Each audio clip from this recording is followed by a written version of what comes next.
আল্লাহ রাব্বুল আলামিন বলেছেন ওয়ামা মিন দাব্বাতিন ফিল আরদি ইল্লা আলাল্লাহি রিজকুহা।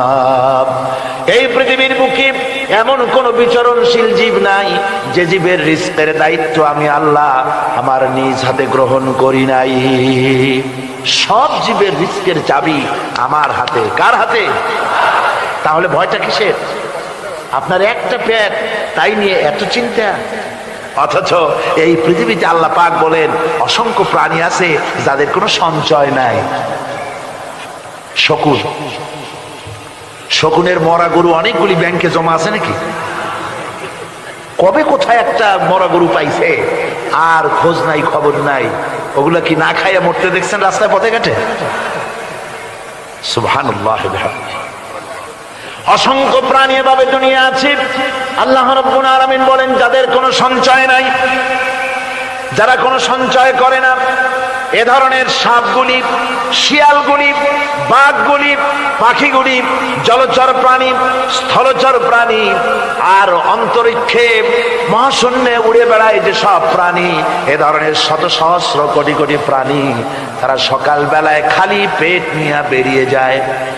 খালি পেট নিয়ে সকাল বেলায় বেরিয়ে গেল, আবার সন্ধ্যায় যখন বাসায় ফেরে সমস্ত প্রাণীগুলির পেট আল্লাহ রাব্বুল আলামিন ভরে দেন। সুবহানাল্লাহ।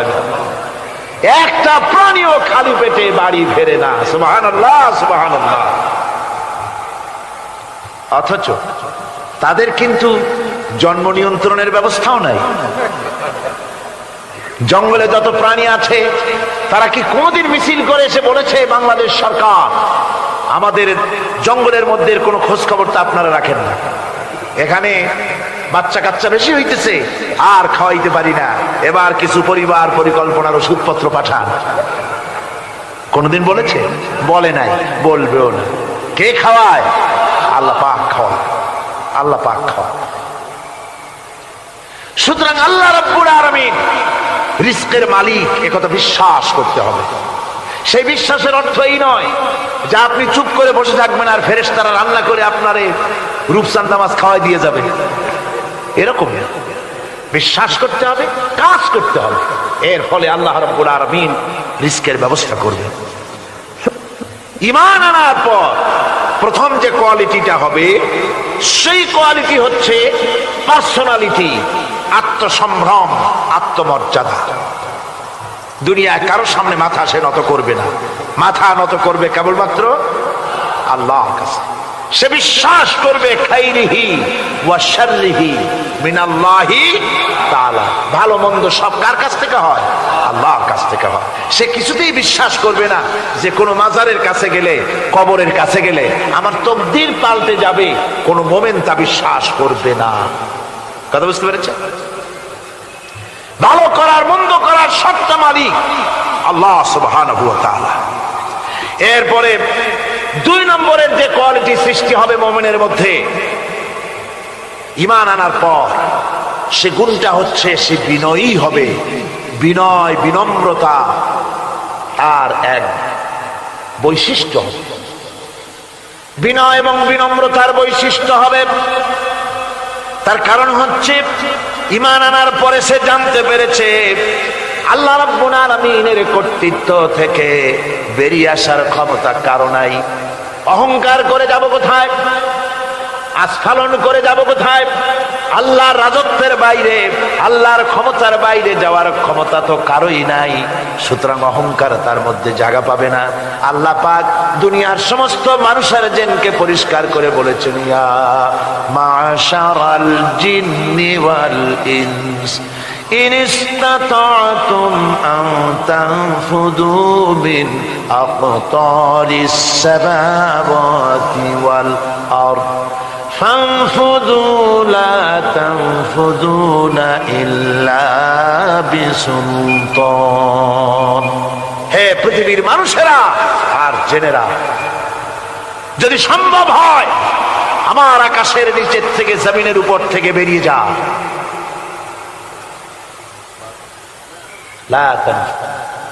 বেরিয়ে যেতে পারবে না। আমি আকাশ এবং জমিন থেকে যদি সম্ভব করতে পারো বেরিয়ে যা। আর যদি কোনো আকাশ থাকে তার নিচে যা, আর যদি কোনো জমিন থাকে তার উপরে যাও। এমন দেশ যদি পাও যেখানে আমার আলো ছাড়া কোনো আলো আছে, আমার বাতাস ছাড়া কোনো বাতাস আছে, আমার চাঁদ সূর্য ছাড়া কোনো চাঁদ সূর্য আছে, যাও সেখানে। আল্লাহ রাব্বুল আলামিন বলেন নাই এরকম যাওয়ার কোনো উপায় নাই। আমি আল্লাহ রাব্বুল আলামিন আকাশ আর জমিন দিয়ে প্যাকেট করে রেখেছি, আটকায় রেখেছি। আমার রাজত্ব থেকে, আমার ক্ষমতা থেকে, আমার কর্তৃত্ব থেকে বেরিয়ে যাওয়ার ক্ষমতা কোনো মানুষের নাই, কোনো জিনের নাই, কোনো প্রাণীর নাই। সুবহানাল্লাহ। মানুষ হচ্ছে অহংকার কিসের হবে? তোমরা হচ্ছ ফকির। আল্লাহ পাক বলছেন ওয়াল্লাহুল গনিয়্যু ওয়া আনতুমুল ফুকারা। আল্লাহ হচ্ছেন গনি। আল্লাহ কি? গনি, বেনিয়াস, বেপরোয়া। ফাআলুন বিমা ইউরিদ, যা খুশি তাই করে, কারো মুখাপেক্ষী তিনি নন। কোরআনে কারীমে রব্বুল আলামিন বলেছেন নবী আপনি আমার ব্যাপারে, আমার গুণাবলীর ব্যাপারে বলুন। কুল হুয়াল্লাহু আহাদ, পড়েন সবাই। কুল হুয়াল্লাহু আহাদ আল্লাহুস সামাদ লাম ইয়ালিদ ওয়া লাম ইউলাদ ওয়া লাম ইয়াকুল লাহু কুফুয়ান আহাদ। আল্লাহ পাক বলেন বান্দারে, ও আমার নবী আপনি বলুন আল্লাহ পাক এক এবং একক, তিনি নিরঙ্কুশ, তিনি বেনিয়াস, তিনি কারো মুখাপেক্ষী নন, তিনি কাউকে জন্ম দেন নাই, তাকেও কেউ জন্ম দেয়নি। আকাশ এবং জমিনে আল্লাহর সমকক্ষ কেউ নাই। তোমরা হচ্ছ ফকির আর আমি আল্লাহ হচ্ছে বেনিয়াস। লিল্লাহি মা ফিস সামাওয়াতি ওয়া মা ফিল আরদ, আকাশে যা আছে জমিনে যা আছে সব আল্লাহ। সব কার? আল্লাহ পাকের। সুতরাং কিসের অহংকার, কিসের মাতবাড়ি?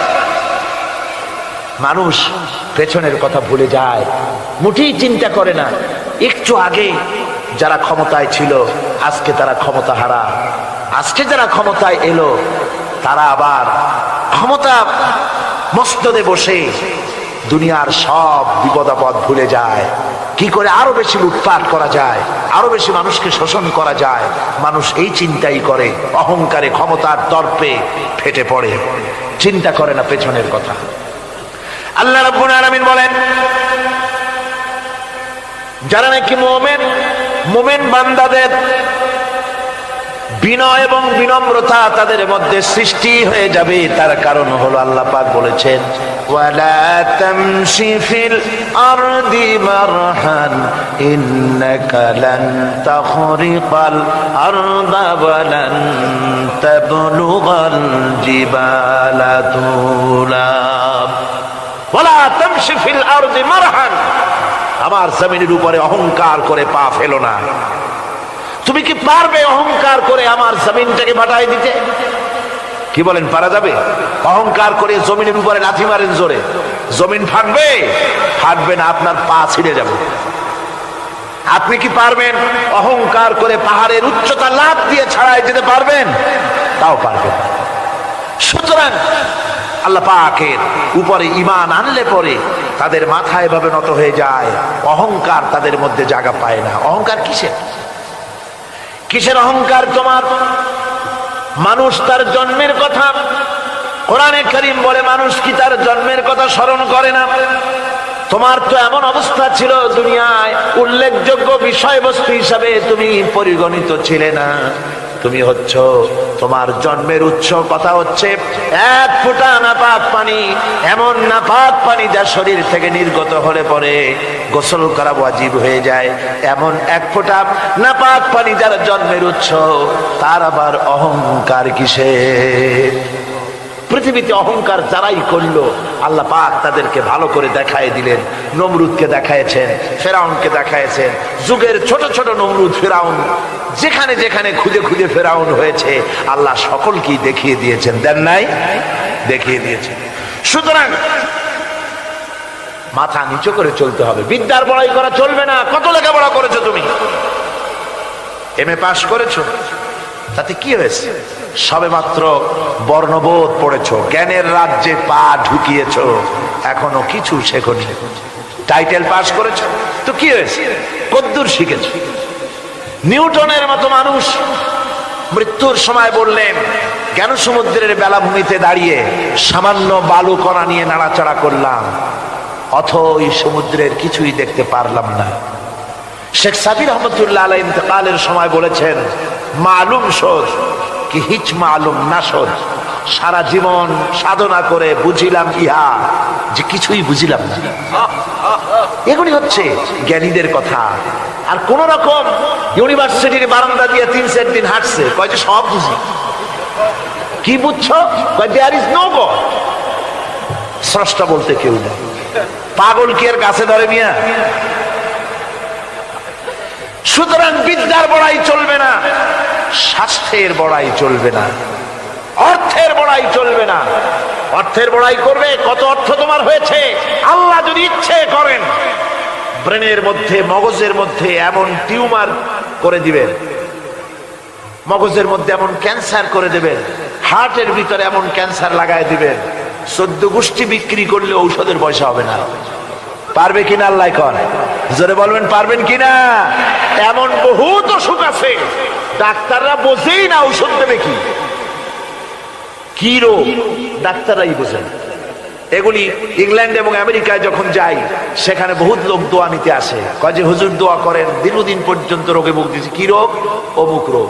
তাই এখানে এত মডার্ন মেডিকেল সায়েন্স এত উন্নত হয়েছে, ডাক্তাররা কি কয়, ডাক্তাররা ব্লাড, স্টুল, ইউরিন, কুষ্ঠশুদ্ধা টেস্ট করিয়া কয় যে বুঝি না কি হয়েছে। সুতরাং মুমিন বান্দা যারা আল্লাহর দ্বীনকে কবুল করবে, কালেমা পড়বে, তার অন্যতম একটি কোয়ালিটি হচ্ছে সে বিনয়ী, বিনম্র হবে। সুবহানাল্লাহ পড়ে।